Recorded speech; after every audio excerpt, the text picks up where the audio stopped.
ئەمە لە هەموو ڕوویەکەوە لە ڕووی نێودەوڵەتیەوە ئەبێ ئیدانە بکرێ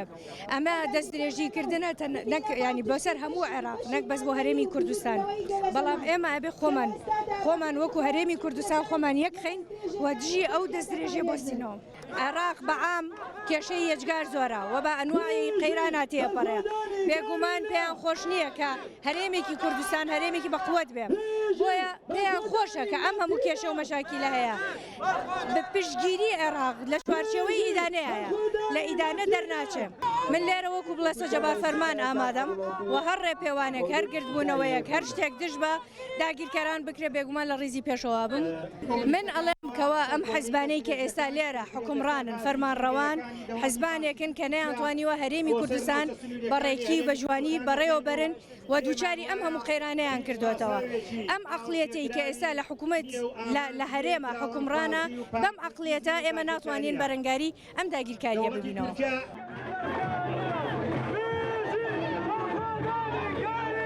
پاڵپشتی هەموو گەریلا و هەموو کورد و هەر چوارپارچەی کوردستانی دژی داگیرکاری دەوڵەتی تورکی فاشیست دەستی چەپەڵی دوژمنان کە خیانەتیان کرد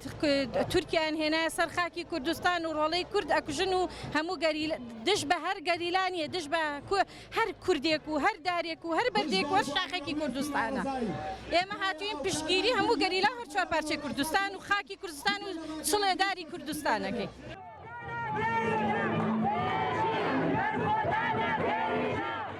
دژی ئەو داگیرکاری کە ڕۆژ بە ڕۆژ ئەیبینی لە بەرچاومانە بز بە بستی ئەم خاکە داگیرەکە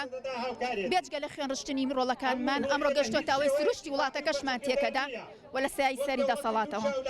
بەداخەوە دەسەڵاتی خۆماڵی نەک دەسەڵاتێکی لایەنێکی تر یان وڵاتێکی تر یان بێگانەیەکی تر و نەتەوەیەکی تر دەسەڵاتی هەبێ بە سەرمانەوە ئەمە لە ژێر سایه دەسەڵاتی کوردیە بەداخەوە بۆیە ئەمە لێرە بە دەسەڵات دەڵێن ئەگەر ئەو بێدەنگە ئەو میلەتەی دەسەڵاتی دروست کرد بێدەنگ نابێ و بێدەنگیش نابێ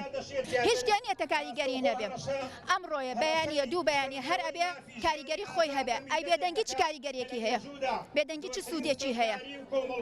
وەک کوردی خۆمان ئەڵێ کردە پەشیمانی نەک نەکردە پەشیمانی